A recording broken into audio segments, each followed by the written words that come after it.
Hi, I'm Dani Brown, or Queen of Filth, as you might know me, or I prefer Queenie. And it is Friday night. It is early March, so first weekend of March. I have no idea what the date is. Is it the 2nd? Is it the 3rd? I don't know because I've been on annual leave. And it is time for story time. And this week we have Brokerage by Simon Bestwick. Now, I've got his link to his website down below, and possibly Wikipedia I saw in the Google search. I couldn't bring up an Amazon author page, so you should be able to get his links from his website. Or you could just type Simon Bestwick into Amazon and it will bring up all his books, just no author page for me to link to. My own links are also down below. I know I've had a lot of book sales this past week, a huge variety as well, plus tons and tons of reviews. Thank you. I haven't gotten around to dealing with them yet. I'm still dealing with the fallout of my employer's knee-jerk reaction to a problem that doesn't exist, which you can read about on my website.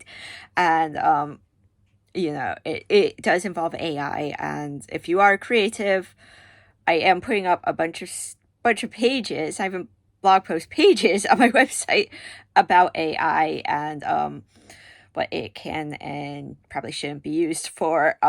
So it's just, we need to adapt to it. The tech bros have given us this horrible thing, and now we need to figure out ways around it. So, right, I guess I will get right to the story rather than rambling on about AI. It's not my favorite thing. Can't say I'm a fan. But, right, Brokerage by Simon Bestwick. He actually sent me 2 stories. This one had the words that were easier to pronounce, so I only had to look up a few of them. Right. Buy cheap, sell dear. That's my motto. That's the discipline. Buy what, sell what. Why, young sir, whatever comes in and whatever may go out. Here I sit in the shadows to the rear of this dingy little bar, wrapped up in my coat and scarf and hat in all weathers. My wardrobe like these dimly lit surroundings in the deliberate choice. If anything goes wrong with a deal, no one can identify me. I'll simply find another haunt in a different disguise. Only my eyes are visible, and in these shadows all anyone can see is the hunger glistening in them. But I digress. What are you here for, young sir? To buy or to sell? Or perhaps to trade, to barter? I can accommodate all requirements. That's my métier, you see. I find what people want and who has to sell them, and then I bring them together. So talk to me. Drugs? Medical supplies? Why ever should you need such things? Ah, a younger sister, of course. Irritating creatures, I've always found. But nonetheless, you feel obliged to them somehow, don't you? Cutting a blood tie is never an easy matter, however justified, and she's done nothing wrong but be sick, has she? So tell me of her sickness. I see. Let me speak frankly, young sir, for I am many things, but I'm not a cheat. I exact a high price for my wares. I must always profit from my transactions, but I haven't sold a good duff yet, and I shan't begin now. I know this disease, you see. I've seen what it does too many times, and no drug available at any price will save her. Nor is there an operation or other medical treatment that will. Wait, where are you going? Sit down, young sir, sit down. You misunderstand me. I'm neither unwilling nor unable to help, but doctors can't save your sister. To do that, you'll need to use other methods. But yes, save her you most definitely can. I have an item here in my hand that I guarantee will heal her, as though she's never been unwell. Do you see, young sir? A small tube, yes, carved of wood and plugged at either end by a carefully shaped piece of human bone, one of which is loose and can be removed. Place inside the tube a single lock of your loved one's hair, then reseal it with the bone plug, and then simply cast it into a fire, any fire, the one on your mother's hearth or that of the tavern, such as this one, or a simple workman's brazier, any fire will do. And with that, her sickness will be gone. You don't believe? No matter, you don't have to. This isn't a matter of faith here. Take it, my little trinket. I give it to you now, free of charge. Do what you will with it, but it will cost you nothing, will it, to try? Just a snip, a lock of hair, and find a fire. That's all you need to do. And then, If once it's done, your loved one dies anyway, then you owe me nothing, young sir. Nothing at all. What should you owe me, after all, for one little piece of wood and 2 little pieces of bone, and all now burnt to ash, which have done neither you nor her the slightest good. But should she live, should she recover and be well, then, young sir, I think you will agree you are in my debt. No? Yes, you agree. Good, good. Here's my hand on it, and there's yours. You have the tube. Now take this as well, another item, rather bigger and heavier. Yes, young sir, well observed. It is a gun. A Browning model of 1910, to be precise, in the 9mm caliber.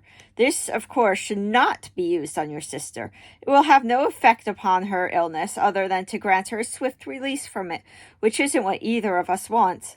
Observe, young sir, the items I have given you. One will heal, the other, of course, will kill. Transactions, bargains, nothing is given for nothing. A simple matter of balance. In exchange for your sister's life, you must take another one. No, no, young sir, not yet. For now, you only need to keep the gun safe. As long as my little remedy works, of course. If it doesn't, feel free to sell the weapon or throw it away. But we both know my remedy will work, don't we? Keep it safe, and in 2 years' time, come back here, to this city, to this establishment.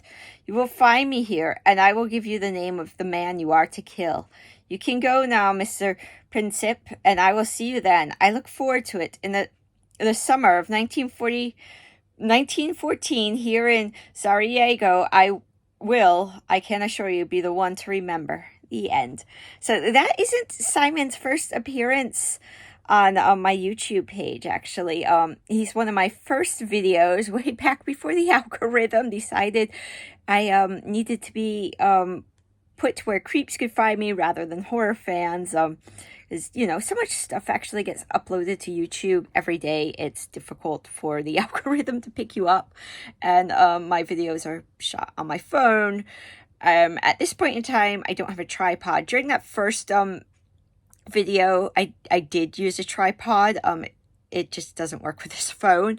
As I said, once my house is finished, I will set up some lights, a tripod, and maybe a proper background, unless there's, something that just gives me a background, the way TikTok gave me makeup the other day, but it made my lips too big for me to use that filter. Nearly had makeup, and, my lips weren't red. They were a brownish color. It's a pretty cool filter. If you're on TikTok, check that out. It's the video before, I put the promotion for, this one, so wearing this shirt. I think I'm wearing a hoodie in the video.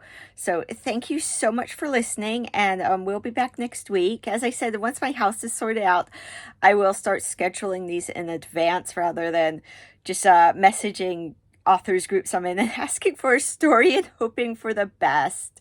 So thank you for watching. I hope if you enjoy horror and stuff, check out Simon's stuff. It's absolutely brilliant and amazing.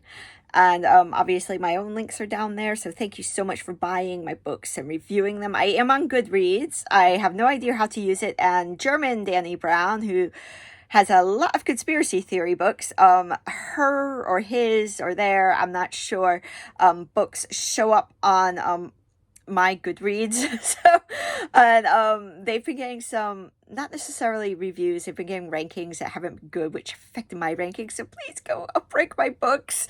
If you're a Goodreads librarian, please maybe permanently remove the German Dani Brown stuff from my stuff. I know I ask librarians to remove it. It gets removed. It's back a week later.